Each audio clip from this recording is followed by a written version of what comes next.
નમસ્કાર વિદ્યાર્થી મિત્રો, ધોરણ 9ની અંદર આપણે વાર્ષિક પરીક્ષા 2023 અને 24 માટે ધોરણ 9 વિષય વિજ્ઞાનનું પેપરનું સોલ્યુશન આપણે જોઈશું. વિદ્યાર્થી મિત્રો, તો સૌથી પહેલાં આપણી પાસે પ્રશ્નો છે.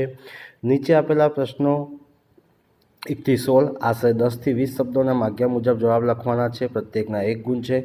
પહેલા ભાગમાં 1 થી 4 ખાલી જગ્યા છે જે આપણે લખવાનું છે. પહેલું છે બરફનું ગલનબિંદુ ખાલી જગ્યા કેલ્વિન છે. તો જવાબ છે વિદ્યાર્થી મિત્રો, બરફનું ગલનબિંદુ એ 273 કેલ્વિન છે. બીજો પ્રશ્ન છે તેલની પાણીમાંથી અલગીકરણ કરવા માટે ખાલી જગ્યા પદ્ધતિ વપરાય છે. ત્રીજો પ્રશ્ન છે ચૂનાના પથ્થરનું આણ્વીય સૂત્ર તે CaO. ચોથો પ્રશ્ન છે ખાલી જગ્યા સંખ્યાને એવોગેડ્રો અંક કહે છે. તો 6.022 × 10⁻³ સંખ્યાને એવોગેડ્રો અંક કહે છે. ત્યારબાદ વિદ્યાર્થી મિત્રો, નીચેના વિધાન ખરા છે કે ખોટા તે જણાવો. તો સોડિયમની ઇલેક્ટ્રોન રચના 2 1 8 છે. તો અત્યારે વિદ્યાર્થી મિત્રો જો જોવા જઈએ તો સોડિયમના પરમાણુ ક્રમાંક જે ઇલેક્ટ્રોન રચના છે 2 8 1 છે. પણ જો બાય મિસ્ટેકથી 2 1 8 લખ્યું હોય તો આપેલું વિધાન ખોટું છે, અને જો 2 8 1 લખ્યો શિક્ષક સુધારો કરાવે તો આપેલું વિધાન કેવું છે? સાચું છે. ત્યારબાદ આવે છે નેક્સ્ટ પ્રશ્નો વિદ્યાર્થી મિત્રો કે દેડકો ઉભયજીવી વર્ગનું પ્રાણી છે. તો જવાબ છે સાચો ઓપ્શન છે હા, એટલે કે સાચું છે. 7મો પ્રશ્ન છે વાહનનો ઓકોમીટર વાહનની ઝડપ માપે છે. તો આપેલું વિધાન બિલકુલ કેવું છે? ખોટું છે. 8મો પ્રશ્ન છે ટાઇફોઇડ રોગ વાયરસથી થાય છે. તો આપેલું વિધાન કેવું છે? ખોટું છે. ત્યારબાદ આવે છે વિદ્યાર્થી મિત્રો નીચે આપેલા બહુવિકલ્પી જવાબવાળા પ્રશ્નો માટે સાચો વિકલ્પ પસંદ કરીને જવાબ લખવાનો છે. તો 9મા નંબરનો પ્રશ્ન છે વિદ્યાર્થી મિત્રો પ્રવેગનો SI એકમ કયો છે? તો પ્રવેગનો SI એકમ મીટર/સેકન્ડ² છે, એટલે કે મીટર સેકન્ડ ઇન્વર્સ છે, એટલે ઓપ્શન બી સાચો છે. 10મો પ્રશ્ન છે કોષોમાં કોષ કેન્દ્રનું સંશોધન કરનાર વૈજ્ઞાનિક નામ? તો રોબર્ટ હુક, એટલે કે ઓપ્શન એ. પૃથ્વીના વાતાવરણમાં ઓક્સિજનનું પ્રમાણ કેટલા ટકા છે? તો પૃથ્વીના વાતાવરણમાં ઓક્સિજનનું પ્રમાણ 21% છે. 12મો પ્રશ્ન છે મધના ઉત્પાદનને વધારવા કઈ મધમાખી ઉછેર કરવામાં આવે છે? તો મધના ઉત્પાદન વધારવા એમ્ફિસ ફ્લોરી માખીનો ઉછેર કરવામાં આવે છે, એટલે કે ઓપ્શન બી સાચો છે. ત્યારબાદ વિદ્યાર્થી મિત્રો આપણી પાસે પ્રશ્નો નંબર 13 છે જે 1-2 વાક્યમાં પ્રશ્નોના જવાબ લખવાના છે. પહેલો પ્રશ્ન છે CFCનું પૂરું નામ શું છે? તો CFCનું પૂરું નામ છે ક્લોરોફ્લોરોકાર્બન છે. 14મો પ્રશ્ન છે એડ્સ રોગ માટે જવાબદાર વાયરસનું નામ લખો. તો એડ્સ રોગ માટે જવાબદાર વાયરસનું નામ છે HIV. 15મો પ્રશ્ન છે કેનલ કિરણ શું છે? તો વાયુ વિભારના પ્રયોગ દરમિયાન ઉદ્ભવતા ધન વિકિરણને કેનલ કિરણ કહેવામાં આવે છે. વધુ દૂધ ઉત્પાદન માટે ગાયની વિદેશી જાતિનું નામ આપો. તો વધુ દૂધ ઉત્પાદન માટે ગાયની વિદેશી જાતિનું નામ છે જર્સી ગાય.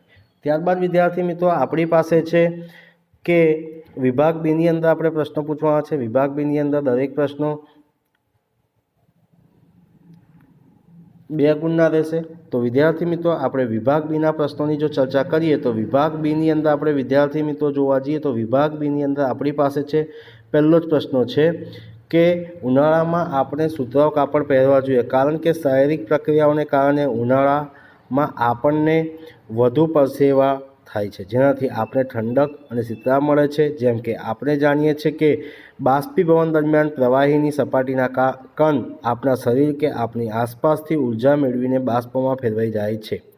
બાષ્પીભવન ગુપ્ત ઉષ્મા જેટલી જ ઉષ્મામાં ઉર્જાનું આપણા શરીરમાંથી શોષણ થાય છે, જેથી આપણા શરીરને ઠંડક મળે છે. જોકે સુતરાઉ કાપડ પાણીનું અવશોષણ થાય છે.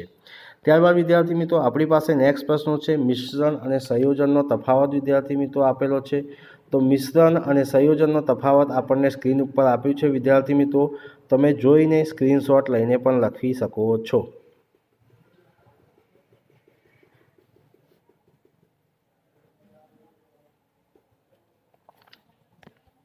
ત્યારબાદ વિદ્યાર્થી મિત્રો આપણી પાસે નેક્સ્ટ પ્રશ્નો છે ચેતાપેશીનું સ્થાન, તેના કોષની રચના અને કાર્ય જણાવો. તો અહીંયા વિદ્યાર્થી મિત્રો ચેતાપેશીનું સ્થાન મગજની કરોડરજ્જુ અને ચેતાઓ છે. ચેતાપેશીના કોષો ચેતાકોષો કહે છે। ચેતાકોષની રચના પણ તમને અહીંયા આપી છે અને વિદ્યાર્થી મિત્રો આકૃતિ તમે જોઈ શકો છો આરામથી। ચેતાકોષની રચનાવાળી આકૃતિ તમને અહીંયા સ્ક્રીન ઉપર આપવામાં આવ્યું છે।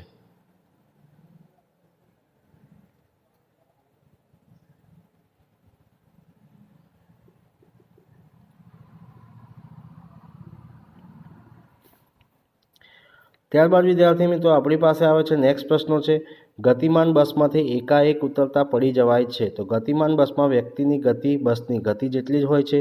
હવે જો વ્યક્તિ ગતિમાન બસમાંથી નીચે ઉતરવાનો પ્રયત્ન કરે, તેના પગ જમીનના સંપર્કમાં આવે સ્થિર થઈ જાય છે, પરંતુ શરીરના ઉપરના ભાગ ગતિના જડત્વને કારણે ગતિમાં રહે છે। પરિણામે વ્યક્તિ બસની ગતિની દિશામાં પડી જાય છે। ત્યારબાદ વિદ્યાર્થી મિત્રો આપણી પાસે આવે છે નેક્સ્ટ પ્રશ્ન, પાવર એટલે શું? પાવરનો એકમ। તો એકમ સમયમાં થતા કાર્ય અથવા કાર્ય કરવાના સમય દરને પાવર કહે છે। પાવરનું સૂત્ર છે P = W/T, એટલે W = mgh/T, એટલે mgv મળે છે। પાવરનો SI એકમ પદ્ધતિ જૂલ સેકન્ડ છે, તેને વોટ પણ કહે છે। પાવરનો બ્રિટિશ માપન પદ્ધતિનો એકમ હોર્સ પાવર છે। ત્યારબાદ વિદ્યાર્થી મિત્રો આપણી પાસે આવે છે નેક્સ્ટ પ્રશ્નો, ચામાચીડિયું અંધારામાં પણ અવરોધ સાથે અથડાયા વગર ઉડી શકે છે, કારણ કે ચામાચીડિયું અલ્ટ્રાસોનિક ધ્વનિ ઉત્પન્ન કરી શકે છે, તેમજ સાંભળી પણ શકે છે। ચામાચીડિયું ઉડતી વખતે અલ્ટ્રાસોનિક ધ્વનિ તરંગો ઉત્પન્ન કરે છે। આ ધ્વનિ તરંગો અવરોધ સાથે અથડાયા પછી આવે છે। ચામાચીડિયું સાંભળી શકે છે, ચામાચીડિયું ધ્વનિ તરંગો મોકલે અને પાછા સ્વીકારે તે સમયગાળા પરથી અવરોધ ક્યાં જાય છે। ચામાચીડિયું જાણી શકે છે અને અવરોધ સાથે અથડાયા વગર ઉડી શકે છે। તો વિદ્યાર્થી મિત્રો ત્યારબાદ આપણી પાસે આવે છે નેક્સ્ટ પ્રશ્નો આવે છે, પાકની ફેરબદલી શા માટે કરવી જોઈએ? તો જવાબ છે વિદ્યાર્થી મિત્રો, પાકની ફેરબદલી માટે એકની એક જમીન પર એક જ પાક વર્ષોથી લેવાથી પોષક તત્વોનો ઉણપ થવાની જમીનની ફળદ્રુપતા ઘટે છે અને પાકના રોગમાં વધારો થાય છે। આવું થતું અટકાવવા પાકની ફેરબદલી જરૂરી છે।